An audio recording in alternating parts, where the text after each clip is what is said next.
they had three major policies that were going to be followed.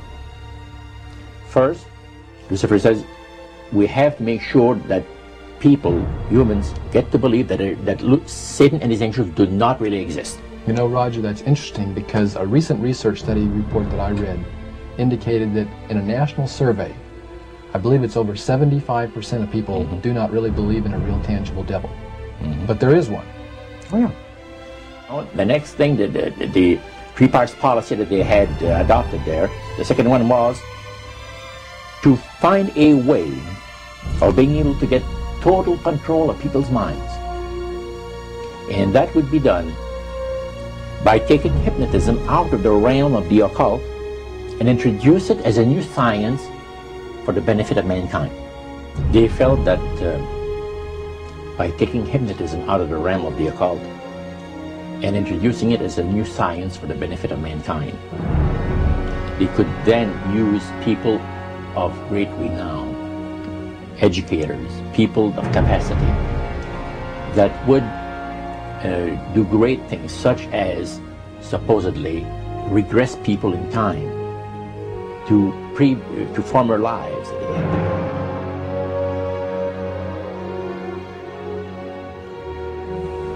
And of course, after the session is over, the person would not know a thing about ancient history. And the person she or he has talked about performing, certain deeds, let's say, 3,000 or 4,000 years ago.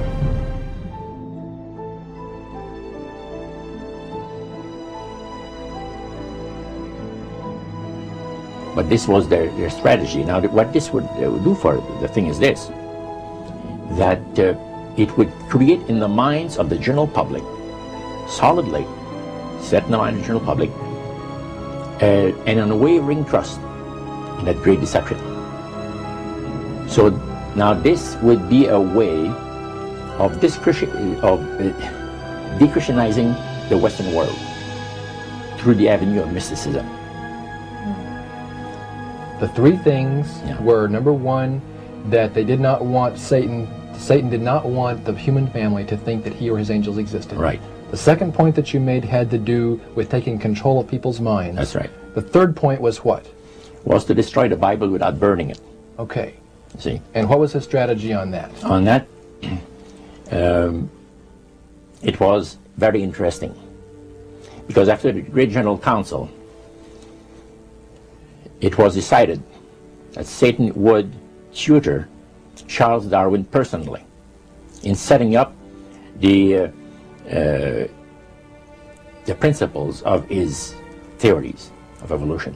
He was tutored by Lucifer himself, fallen Lucifer. And at that time, it was understood, Satan and his spirit counselors understood, that if a person was led to believe in the theory of evolution, it would, in his life, destroy completely the creation week of the Bible, the fall of man, and the plan of redemption. It would do away with it. Anyone that teaches a theory of evolution is considered to be a minister of a great religious system. And he said that every teacher of that theory is recognized by the spirits as a person of great value and receives a very special unction from Satan himself, giving great power to induce spiritual blindness, to convince and convert. Three capacities.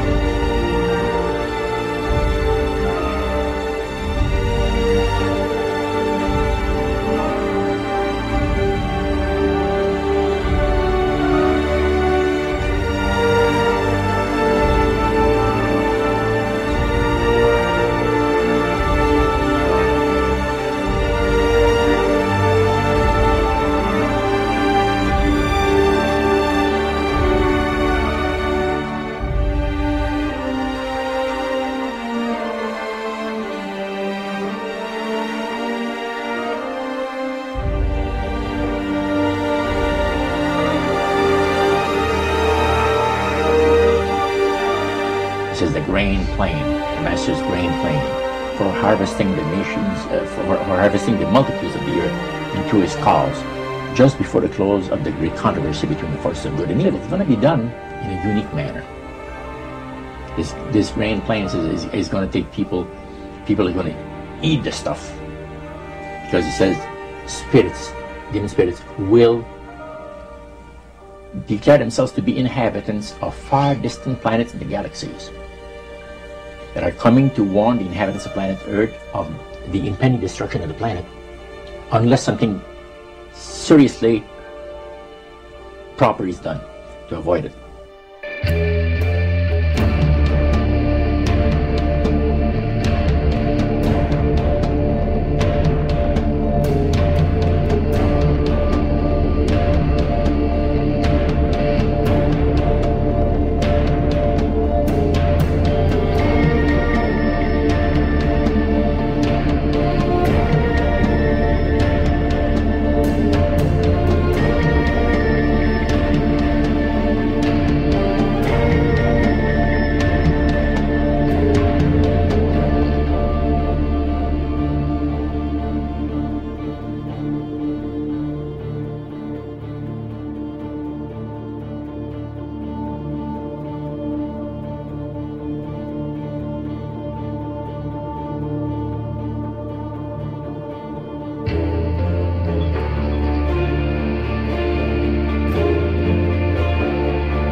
Use this metaphor. If you think about Aladdin and his lamp, you've probably heard of that one.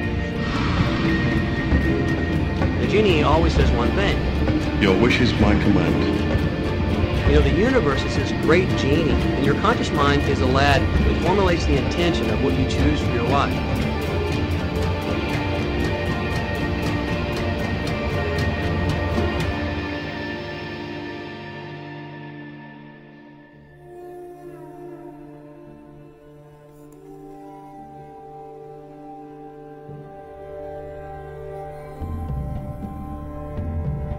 At the very heart and core of all these secret societies lurks the Kabbalah. It is a method of encoding information through a system of mathematics and numbers. These people that belong to the secret societies never dared to write down in any language what they knew, what it was that they were guarding, because then someone could steal it and then the secret would be out. So they took this knowledge and they made it occult through a system of encoding, encryption, one of which is mathematics, numbers. Another is architecture. Everybody wonder, why do they have a fraternal organization called the Freemasons? Aren't those the guys that build walls? You bet they do. But every wall they build contains the secrets that have been kept and maintained throughout the ages, and it's encoded in the architecture and in the measurements of the buildings and in the mathematical formulas used to derive the geometry, the shape, the length and breadth and height of rooms. It's all encoded there.